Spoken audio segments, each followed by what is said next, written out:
What is up, everybody? Welcome back to another video. In today's video, we are back with another draft video for the Detroit Lions. And today, we are here to talk about some of these NFL top 30 visits as the Detroit Lions continue their pre-draft process leading up to that day, that 3-day sort of weekend, Thursday, Friday, Saturday, where lives change. The 2022 NFL Draft. We have some rumors, we have some updates, so let's get it started. The city's been down and it found a way to get up. And when you knock us down, we're going to get up. And on the way up, we're going to bite a kneecap off, all right? And we're going to stand up, and then it's going to take 2 more shots to knock us down. We're going to take another hunk out of you.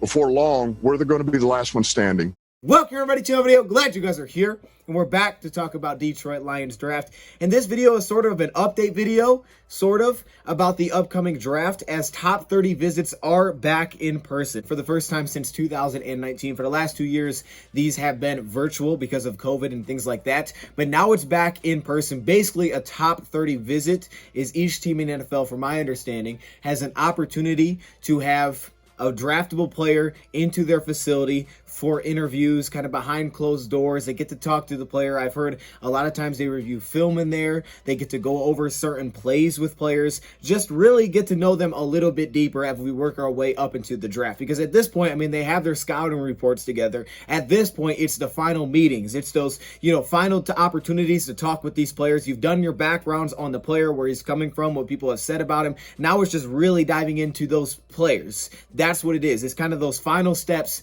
up until the draft. And according to NFL Trade Rumors, the website, they have been updating the players that the Detroit Lions are bringing in for their top 30 visits. Now, this will continue to be updated, meaning that as of when this video comes out, there could be more players that have came in to visit. So we may come back with a second update video to go through the rest of the players that the Lions have brought in. But I thought we'd do one at this point just because, why not? There's some players that the Lions are having come in for the top 30 visits. Also, we have some other updates about a few players that maybe had interviews with the Detroit Lions while they were at the Combine. Just a couple little notes that were thrown in there as well that I thought we could go through in this video. So this is kind of just an update video, but at the same time, I think this is very beneficial when you take a look at what type of player are the Lions interviewing. Because not only are they probably showing interest in that player, but also that kind of style. If you see this style of receiver, then that kind of tells you, okay, that's the style the Lions may be looking at in the draft, especially if you see 2 guys that have a very similar play style. So we're going to go through those names in today's video. I won't spend a ton of time on some of the guys that, we all know about, but I do want to touch on a couple of names that maybe have flew under the radar a little bit. Also, from my understanding, is that these don't count if these players are within 50 miles, if their school's within 50 miles of the team. So I thought I would just throw that out there. I don't know if any of these for the Lions would be within 50 miles, but either way, let's just dive right into this. Let's kind of break it down. So the first player that we have is wide receiver Treylon Burks from the Arkansas Razorbacks. He's had a lot of top 30 visits with a lot of teams. It seems like the consensus outside, of what we know the teams are going to do in the draft is that Treylon Burks has fell a little bit. His stock has fallen a little bit, really since the Combine, when his 40 time was not necessarily outstanding. And that may be the case when we hit the draft. Maybe he does fall in the first round. Maybe he ends up being there at pick number 32 when the Lions are there, or being at pick number 34 in the beginning of the second round. Or maybe this is if the Lions end up trading back and they had some kind of extra pick in the first round, something like that. Who knows? But I think it'll be a pretty high draft pick still, even after what he did at the Combine. Treylon Burks is a pretty well-built receiver in this class, about 6'3", 220 pounds. His 40 time was not exactly outstanding, but also when you watch him on film, you wouldn't really expect his 40 time to be great. Now, he does have a lot of big plays, but he doesn't show off necessarily, I think, great play speed. He's utilized, however, in a very interesting way. And now you see a guy like Deebo Samuel in the NFL from the San Francisco 49ers. You see what he's doing, all the ways that they get him involved. You saw the Lions get really creative last season with guys like Amon-Ra St. Brown getting behind the line of scrimmage, hand him the football. We handed Amon-Ra St. Brown the football twice. We lined him up at running back. So you see those kind of things now going on in the NFL, and that's what makes Treylon Burks so interesting, because at his size, he did all of that with Arkansas last season. He lined up behind the line of scrimmage. He played running back. I think one time I seen him throw a pass, played a lot of slot, played a little bit on the outside, but actually a majority of his snaps came at slot. Now, with that being said, really didn't have a super diverse route tree. If you watched, a lot of times when he was on the outside, it was usually just some kind of go route and it would turn into a jump ball situation. Now, because his top end speed, I wouldn't say is necessarily frightening. They didn't always have to slide a safety over top. The reason he would need safety help is just for size in a jump ball situation. See some sort of over route timing in the middle of the field, and that usually came from the slot position. Or like we said, he did do some work from behind the line of scrimmage as well. You would see him on screens. He was a player that seemed to be most dangerous when the ball was in his hands. At his size, a lot of arm tackles at his legs, at his ankles, he could kind of effortlessly run through those. He's also pretty good in contested situations as well. Not the best in the class, but he has been utilized a ton in back shoulder passes, especially when you get a guy one-on-one. You see that a ton now. And again, the breakaway speed is not outstanding, but it's the versatility that makes Treylon Burks very interesting at his size, which is 6'3", 225 pounds is what I have him listed at. The route running probably will need to be improved. He's built like an X receiver, so you didn't really see him in, press, jam situations, because a lot of times he was playing off the line of scrimmage. He was playing a movement role, and at the same time, when you watch his routes, they're not extremely crisp, so you do wonder sometimes about his ability to get separation consistently at the next level if playing on the perimeter, if playing an X receiver role. Even sometimes when he comes to a top of a route, let's say it's a comeback or a curl, sometimes he just turns around. There's not really even a breakdown to his route. But I think if you have a creative offensive mind that just says, hey, let's just get talent, just a talented player that's going to make things happen with the ball in his hands, and you almost kind of view him like a Deebo Samuel. I'm not saying he's Deebo because, again, I think he leaves some yards on the field. But, man, when you talk about a kind of player that has a big build that makes things happen with the ball in his hands, he's maybe the closest in the draft to a Deebo Samuel type of player, where you kind of just have to look at him as a weapon rather than just a receiver. He may not need to take a receiver that high. At the same time, you are trying to take the best player available. And what we heard from Dan Campbell in the Inside of Den, he said, hey, let's just load this board. Let's get players that we freaking love. And I think that's what it comes down to. If you sit there at 34 and Treylon Burks sitting there, you might just be like, man, we love this dude. Hey, yeah, maybe we should go line. No. We love this guy, and it's just a straight-up playmaker for years to come. Next player comes at an interesting position. This is a cornerback, one of the top cornerbacks in this year's draft. This could end up being a top 10 pick in this year's draft. This is Sauce Gardner out of Cincinnati, okay? You probably just heard Sauce Gardner before. We saw this man show up at the combine. He had his chain on. He had that Sauce Gardner chain on. We see you. And really, that's the kind of way that he plays when he's on the field from what I saw. This is the guy that every time he gets out there, he kind of gives off that vibe that he just thinks he's better than everybody else that's on the field. And I love that kind of cockiness on the field. You'll even see it pre-snap, just the way that he kind of communicates with his opponent, the way that he kind of just presents himself. It's just that right amount of cockiness that you love. For the last 3 seasons, the guy's had 3 interceptions. Statistically, there's really no one even comparable last season at the cornerback position to what he was able to do. The guy's listed at 6'2", 187 pounds. Very lanky cornerback, just looks super long when you watch him, and you love his physicality. This is one of those players that somehow stays physical throughout the play, but at the same time, you just don't see flags called on him. Really nice ability to kind of keep lashed on with the receiver, kind of keep his hand in the hip of a receiver, but still not be called for a flag, yet stay connected to that receiver. What I like about him is that he's a pretty decisive cornerback, but at the same time, he's also very aggressive. Now, yeah, that can come back to get him a little bit. Specifically, you see it in zone coverage, which is the area I like him because of his length, because of the range that he can cover, because anytime he's kind of in the area, it's like, ooh, do I throw it? And because of that aggressiveness, zone coverage over top, and all of a sudden you had a flat route that was hit out of the backfield, and here comes Sauce Gardner, just has an outstanding closing burst, and you see it, he just looks like he's galloping, like he is getting after it, and you love that aggressiveness, especially from a zone cornerback. The guy is a very willing hitter. Well, do I think he's the best tackler? No, he has to go extremely low, and I think a lot of that has to do with his slim frame, but he's definitely a willing hitter. He battles blockers,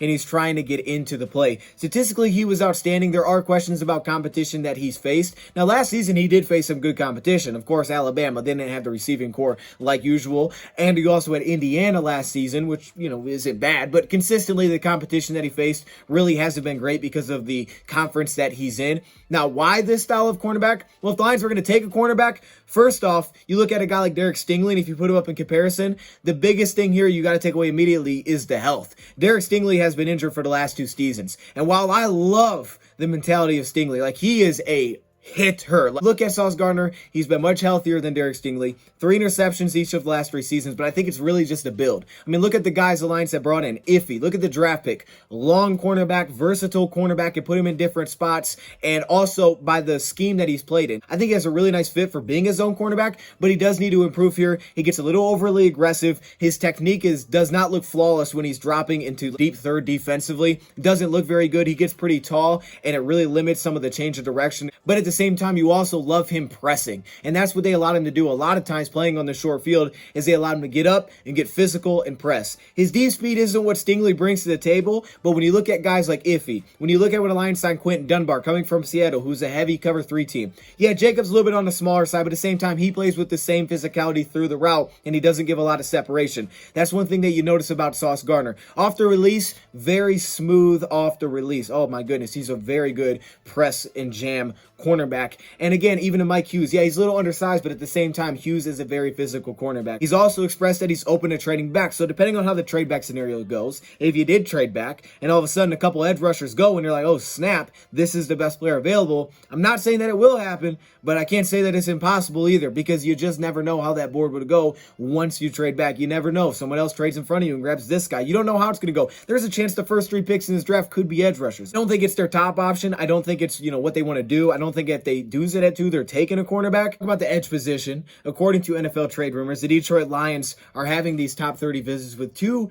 edge defenders. Those 2 players are Trayvon Walker, the edge rusher or edge defender out of Georgia. I don't even know if I would call him an edge. Yeah, I'll call him an edge because that's what he's probably going to be at the next level. We know the player that's a little bit raw. Still had solid production, but he's extremely rotational, which makes sense because of the players that they had on that defense, but very long. Incredible athlete, did some amazing things in the combine. And then also Kayvon Thibodeau, the pass rusher out of Oregon, who, yeah, has some questions for sure, and we'll see what happens as we get closer to the draft. Things will become much more clear. I've been hearing rumblings about off-the-field stuff, but nothing and everything thrown out there right now is because the draft keeps getting closer and closer, so a lot of crazy stories are going to be thrown out there. So we'll just have to wait and see what actually happens, and we'll see where he ends up going. But there are on-the-field questions. He can run a little hot and a little cold, which is definitely something that you don't love, that's for sure. Also has a very nice pass rushing skill set, and there's a lot that you can do with it. Bend, length, athleticism, first step. Yeah, while he needs to work on some of his pass rushing instincts and definitely ways to string off pass rush moves like we did in the video,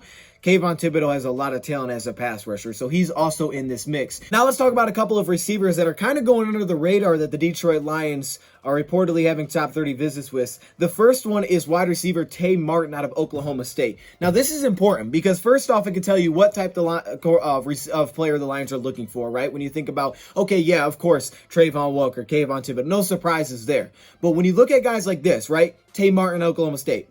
A lot of people may not even know who this is.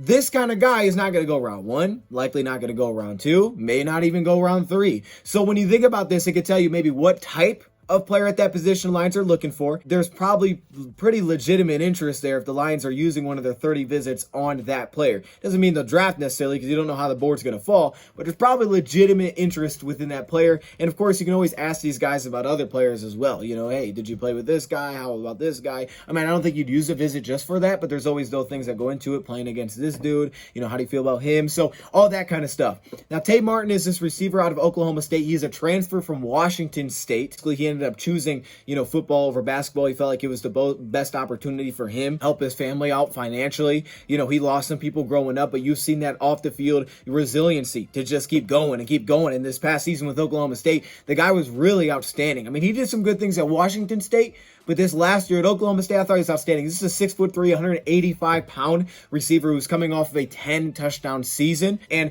really, it didn't take me long to see where this guy's role could be with the Detroit Lions offense. A little bit of an older prospect coming out. However, when you watch him, there's a couple things that he brings to the table. First off, I think, again, he'd be outstanding in a timing passing offense because he's not maybe the best athlete out there. 40 time did not come back super outstanding. It was very middling. I think it was like a 4.58 and it was a 4.59 to 4.68. I'm pretty sure that he ran his 40 times. Definitely not outstanding. And you can see it on the field. You don't see that explosive first step when he's releasing off the line of scrimmage. You don't see that crazy crazy speed that just blow by guys. But at the same time, you could see the efficiency that he could have in a timing offense as a perimeter receiver. The guy that plays with a lot of route pacing to set up his routes just on time. You also see really nice body control, which probably stems from his basketball background. Really, any pass that's sort of in his area, he's able to just go pluck it. Fearless when attacking the middle of the field, which is huge. I even had a route that I noted where quick play actions, middle of the field shots,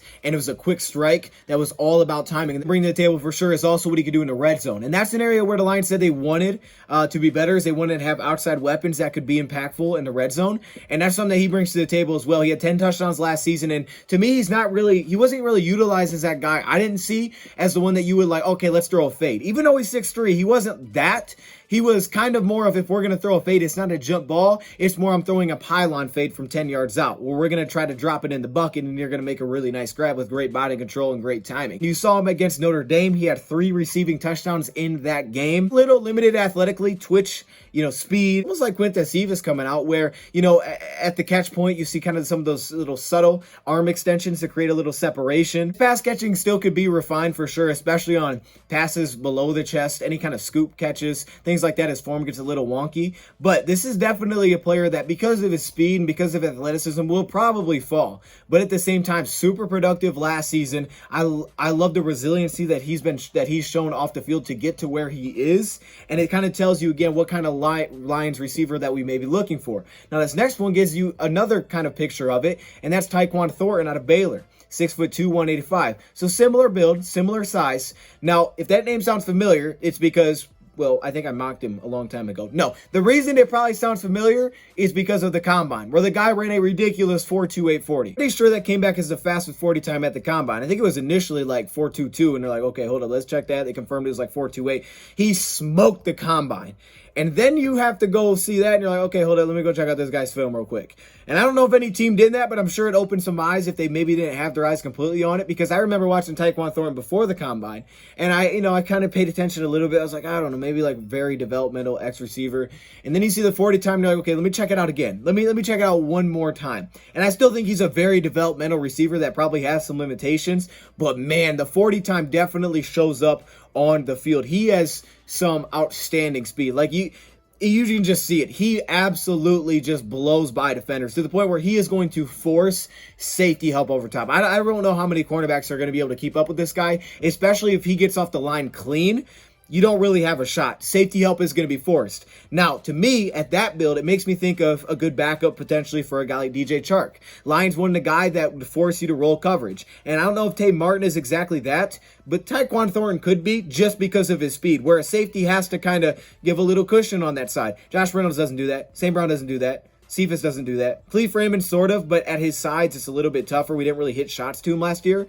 Taekwon Thornton would do that because you just have to be aware of the speed. He may not be the most polished, but if he's going over top, you're going to have to back that side of the safety up. So if you're in split coverage, that safety might have to get a little bit depth. If you're at single high, he might have to scoot a little bit that way, which can open up a run, can open up the middle of the field. He could just draw off things over top. So to me, it could end up being a really nice backup to a guy like DJ Chark as he continues to develop. What I like about him immediately is he is very active and willing as a run blocker. Now, it doesn't show in terms of he's bullying guys, but he's very active. And he's always looking for work as a run blocker. He's also coming off a very highly productive season, 10 touchdowns as well. So again, you see the touchdowns there, the ability to make kind of plays in the red zone. I didn't think he was, maybe like Tay Martin in that way, but he was one of those players that could just take the top off and run by you, so he could score a touchdown like that as well. But yeah, he did kind of break out because the guy didn't see much playing time up until this past season. I think he's very raw in a lot of areas, including the release, which he had a very strange release. He almost had like a double release where sometimes they kind of just have him walk off the line and then try to stutter and then break inside. It was very strange. The release is not great, especially when he's getting tight coverage, especially when they're trying to get physical with him. Already got a very slim frame, and he can be completely thrown off his routes. It can be ugly. There are times where he'll just run over a cornerback and they'll both fall down. Doesn't always look pretty. His route running could be a little bit limited in some of the bend that you see, but you definitely see enough for some of the speed outs, speed in cuts. He does demonstrate some soft hands, but he needs stronger hands. He needs stronger hands to finish through contact, where he can go out there and puck it. Soft hands kind of just cushions and absorbs into his hands, but then bam, it gets knocked out. So to me, that's First off, quickly getting it into a tuck, and you saw some awareness of that, but when you're in jump ball, you're in, outside the number sideline situations, he's going to have to do a much better job of making sure that he's pulling that thing in quickly, but he's also, to me, going to probably have to add to his frame. Now, you don't want to take away from his speed because that is his best asset, and you can't teach that kind of speed. You just can't. I mean, that is ridiculous as fast as he can move. But as a player that potentially could come in, be a backup that needs a lot of work, maybe not be a bad idea because you can't teach 4-2-8 and you have to respect it just based on that alone. The next one I have is a defensive lineman. This is Eric Johnson out of Missouri State. Eric Johnson kind of reminds me of everything the Lions make you feel like they want in a defensive lineman. First off, he's coming out of a small school, and we know that Nick Williams is not here. He was gone in free agency. So you're left with Levi. You got guys like Eric Banks. You got Michael Brockers. You got some competition with the Jayshon Cornells, players like that. But if you want to come back in this draft and add depth, which the Lions should want to because they need it, they got to push their guys currently. And at the same time, they need a good rotation there. They have to push Levi because you need that. You can't just be like, oh, hey, if Levi doesn't work, it doesn't work. At the same time, he needs rotation. He does. He needs someone that he can rotate with. And to me, that Eric Johnson could be that. He could be that out of Missouri State. He had some middling production, 1.5 sacks, 5.5 tackles for loss, but he showed up in pretty much everything else because he showed up in a Senior Bowl, which he was on the Lions team, where they showed a little bit of versatility with him. He also showed up at the NFLPA Collegiate Bowl, which is very interesting, and he made a name for himself there, kind of stood out. But then at the Senior Bowl, the Lions got creative. You watched him in college, he played really between a 0 and a 3 tech, mainly lining up over guards. And what immediately pops out is his ability to stay low throughout the play. It's also something that they said Levi needs to improve upon. He does a fantastic job of staying low throughout the play. Even if his first step isn't outstanding, even though it can be. Long arms, 34-inch arms, which is very helpful for him to really create space. Very active hands. He always keeps them up. He's not one of those players that gets tired and kind of dangles them, and then all of a sudden he's, late and he gets locked up. Not at all. Gets his hands on guys early. A lot of times you see a good first step. Sometimes it is a little delayed, but what's big for him is that he stays low throughout the entire play. His pad level is really good, and for him, you will see it. His ability to kind of create separation between him and an offensive lineman does stand out, especially on early downs. And to me, he is built to be a gap shooting, one gap defensive lineman. Not a two gap, not built to hold his own ground, but he's built to take a step and split your offensive lineman. That's what he's built to do. And the Lions use some flexibility with him. They lined him up over a tackle. They played him at the 5. They got him a little bit wider. They got creative with him. Now, he can be beneficial in stunts, but he's probably not a guy that you prefer to have on the field on pass downs, at least not right now. There's really no pass rush move to his game. Bull rush, long arm, and keep my feet moving, which is nice if a quarterback takes off. He shows some agility. Guys, he tested out extremely well. You look at the combine, you see, oh, wow, this D lineman did this, and look at what Jordan Davis did. He ran a 4.86. Now, he's not as big as Jordan Davis, but he had a really good combine, well-rounded. He had a really nice 3-cone drill. Just a well-rounded combine that put up 20 bench press reps, which was kind of middling compared to the rest of the combine testers. Here he is, small school, FCS, kind of working his way up.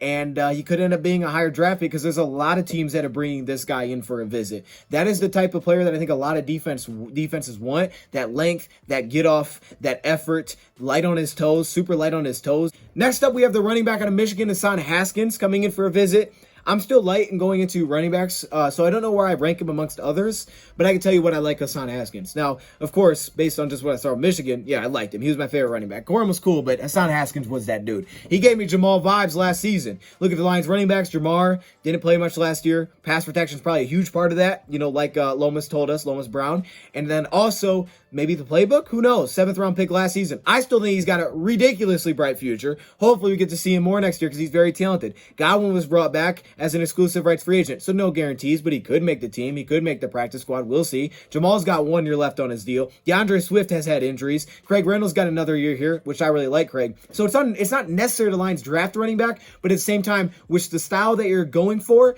I'm never going to be against continuing to add depth to the offensive line or the run game. Any way you can support the run game, do it. I'm all in for it. And if you feel like you find to a pick where Hassan Haskins is there, and even if you're like, well, we don't need running back, but the point of your draft is to get the best player. You're not here to draft needs. You're here to draft the best player is what you tell us. Hassan Haskins is really well-rounded. And even though, you look at 3-down running backs now and you're like, wow, DeAndre Swift, those kind of guys that you line up at slot, he won't be that guy, even though he's done it a few times. He's the kind of guy, though, that will pass block very well. He's willing to put his shoulder down. He's willing to check, defensive ends that are working on tackles and help out that way. He can really hold his own just working out of the backfield in the gun, identifying the blitzer and picking up the blitz consistently. consistently, and he can pass catch okay. It's not great. I mean, it really lets the ball get on him, but he can do it. And then also as a runner, he is the type of runner where it's 4th and 1, give Hassan Haskins the ball. It's as simple as that. Just like Jamal, give him the ball.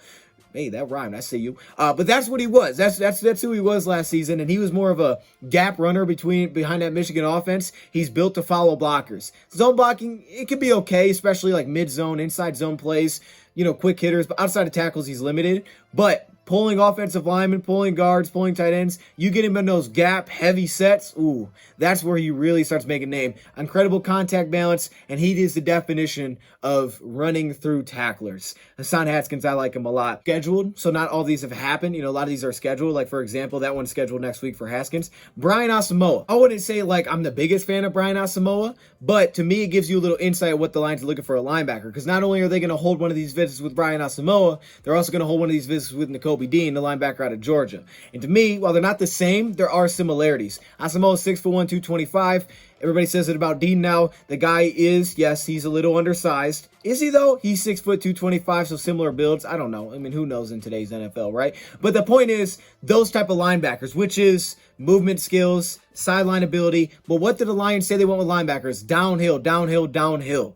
Brian Asamoah, who looks like a cornerback wearing the number 24. The guy plays in the box like a linebacker. That's what he does. And what's nice about him is his change of direction. He does show some nice run reads from what I've noted as well. And he's very willing to get in there and mix it up. The issue is that he can't really play against blockers. He's kind of forced to work around blockers. He definitely has that speed where if one plays from the opposite side of the field and he's here and he's clean, he can run that down and make the play. I've seen one where it was a 4th down situation. He absolutely just crossed the entire field and made the play. He's got good length to him, which is beneficial. We saw with Derek Barnes, they love the length of him. He's got that, but he's an aggressive linebacker that has really nice movement skills. Now, Nakobe Dean plays a little different, but what Nakobe Dean does, like the Lions did a lot last year, on 3rd down, cover 0, guess what? That means they're blitzing guys. That's what Nakobe Dean does. He blitzes a lot. Georgia loved to blitz their linebackers, and Nakobe Dean would instantly bring that over from Georgia to Detroit. I wouldn't say he's the best blitzer like Chanel, but like Chanel, I think is much better, but he did it a ton. And again, that kind of build, we've seen it. Chris Board, like look at Chris Board, he's 230 pounds. Look at Jared Davis. I'm going to assume Davis is going to lose some weight, but he might be more of your strong side backer. The point is, I look at a guy like Nakobe Dean as a weak side linebacker. Brian Asamoah, weak side linebackers. Guys that you don't want handling blocks. You want them working downhill, and they can bring benefits on 3rd down. Because like Nakobe Dean, he can easily cover man. He can play man coverage on a running back. Now, yes, he's undersized, but if you line him up on a running back, pretty much feel confident with the fact that he's going to do really well there. Because with a lot of linebackers, it's a mismatch anytime they make more than one cut. That may not be the case with Nakobe Dean. We know he's a very smart linebacker. I don't think he's the most athletic linebacker. I think some of the plays were it was man coverage, so that's all he did. But man coverage and a blitzer. I think that's all you got to know about Nakobe Dean. I really do. He's the Butkus Award winner. We know what he did last season. Yeah, he played behind a great defensive line. He did, which is why the Lions got to build up their defensive line. But it tells you the style of linebacker the Lions are looking for. It also tells you that round 2 definitely, well, at least round 3, but round 2 could definitely be in play for linebacker. All depends on how the board goes. But these are guys that I think hit round 2. Maybe Asamoah hits round 3. That tells you where the Lions may be looking at linebacker for this year. The thing is, you're not drafting a guy to take Levi's or Aleem's spot. You may draft a linebacker, however, to come in to start day 1. That's the difference. I think you value D-line higher, but you also got to keep in mind when you're drafting a guy round 1, you're not drafting a backup. You're not usually looking to draft a backup round 2. Round 3, he can be a role player. That's fine. Round 3 and back, a lot of times role players, they can rotate. That's cool. But once you get to round 1 and 2, a lot of times you want guys to impact right away. And if you want an impact right away that you're asking to start right away, well, it may come at the linebacker position just based on that. Also, Maji Sanders, I'm sorry if I'm saying the name wrong, Cincinnati Edge. He named the Lions as a team that stood out at combine interviews. This guy, I think, is very interesting. He came in at the combine, he weighed like 230. It was really strange. It was like, why do you weigh that? He also didn't test out extremely well, which was very concerning because you thought, hey, if he's 230, he's going to go crazy. He didn't do that, but the film is very intriguing. If the guy ends up being a day 3 pick, you might have to just jump on that. But when you talk about possibly end of round 3, depending on how the board goes, who knows, maybe we end up with a 4th round pick by the time we're all said and done. Pass rushers, man, the value of pass rushers are through the roof. While he is undersized and he's probably going to have to build to his frame to be more of a run defender at the next level, you can definitely see how smart he is edge. One word I use for him, patient. He's patient but fast. It's weird, but it's true. He has an ability to kind of see the offensive line and react to it rather than just putting his head down and going. It allows for him to almost sometimes just sidestep offensive linemen completely, not get washed out of place, and really use his smaller build, much smaller build and tackles to his advantage. He has run over guys at his size. Now, one issue for him is balance, which I think is because of his frame, a lot of it. The guy's very slim, and for the amount of force that he tries to deliver sometimes, it's really hard to keep balance. When you're trying to split, between a tackle and a guard, and you get the shove from a tackle, it can be very hard to keep your balance. Balance has to improve, just as a whole. But he's a very smart player that definitely gives pass rush upside, very quick hands. George Karlaftis, the defensive end out of Purdue, had a former interview with the Detroit Lions at the scouting combine. That's an interesting one. Now, George Karlaftis, he's still one of my top pass rushers. Does he fit the Lions? I don't know. We'll have to see. I mean, I think a lot of people think he'll be more of a 3-4 DN, which wouldn't fit us exactly. I don't think his first step's outstanding, but I think it's good. I think he's a very strong, physical defensive end. The run defense isn't necessarily where you'd hope it would be. I don't think he'll be on the top of the Lions board, but he's definitely one of my favorite defensive ends in this class. He may end up being top 3 by the time it's all said and done. Right now, he's top 3 currently for me, but we'll see where it all ends up. Finally, we also have tight end Isaiah Likely out of Coastal Carolina. Yeah, Coastal Carolina, who had a formal combine interview with the Lions as well, according to Ryan Roberts. Love me some Isaiah Likely. It tells you the Lions may have some interest in tight end, which I think a lot of us think they may. Now, Isaiah Likely is interesting because to me, Isaiah Likely, Isaiah Likely is fascinating because he's not just a receiving tight end. You may look at his build and he's a receiving tight end, he won't block. No, he's slim. He's like 240, but man, that guy battled. He will battle throughout the entire play. I love it. The mentality that he plays with is outstanding. I mean, look at Taekwon Thornton. Just take that to another level with Isaiah Likely. Seriously. We know he's a great pass catching threat because of his build. He's almost like a slot, but at the same time, he'll mix it up in line. Now, he's going to be undersized. It's going to give him problems, but you won't question his effort ever. And it kind of tells you to me that the Lions, first off, they love the mentality, which who doesn't? But at the same time, receiving tight end. If the Lions are going to get a tight end, it's got to be someone that brings receiving upside. I don't think it'll be to a Hunter Bryant level because that's more just like a slot receiver, but someone that can potentially play in line, like a Likely because of how physical he is, yet at the same time be a receiving threat just in case for some reason you don't have Hawk, because last year that was Zylstra. Let's just say it didn't work that well. I like Brock Wright. I like the guy we got from New Orleans, but more of a receiving threat could be in the cards. Circle back around, Aiden Hutchinson is having a top 30 visit with the Detroit Lions, as well as Ike Ekwonu, offensive tackle from NC State. As we said, Aiden Hutchinson, it just makes sense. Why would you not? And then at the same time, Ekwonu. Now, this is the tackle from NC State. I don't think this is the top of the Lions board, but again, if you trade back, who knows how it goes down. I think you have to do your research, though, just because you want to take the best player available. And as much as people at the time may be like, oh, wow, why do we do this? Why do we do that? It don't matter, man, because really all that matters is 4 years from now, when you look back, did you make the right pick? Did you make the right pick? I mean, if the Lions are going to take a tackle, Ike is the right tackle to take. I'm not saying they do it, but I'm saying if you're going to, Ike is the right tackle. He's a very good run block. I mean, he brings that, again, we talk about Isaiah Likely. Take that to another level. This dude plays through the whistle like nobody's business. I mean, he is the type of guy that you hate to line up across from. And the blind side where the guy blocks the dude and he throws him out of the thing. Where were you taking that guy? You blocked him over the thing. And I think he said, like, I was taking him to the bus or something. It was time for him to go home. He said something like that. That's the kind of thing that Ike does. All right. Now, as a pass protector, pass sets definitely need to improve. They need work. Some people think his best fit's guard at the next level. If he plugged in and played at guard, your offensive line has to be number one in football, at least in run blocking. I mean, instantly. Now, we have Big V, so it makes the situation interesting. But if we were going to shock the world and take a tackle, that's the one I would probably take it to. I think Evan Neal is probably more polished now, but Ike's run blocking, 18 big-time run blocks, the ability to pull, the athleticism that he has, the mentality that he plays, which is, I'm going to just keep hitting you and hitting you and hitting you. If you watch his highlights or you watch his film, they will remind you in some ways of a Penei Sewell coming out. And, his pass protection is not perfect, but, man, there's some things that you can't teach, and that mentality you can't. So those are a couple of updates that we have with the Detroit Lions pre-draft process. We'll keep this updated as we get closer to the draft. Let me know your thoughts, comments below. Thank you for watching, and I'm out.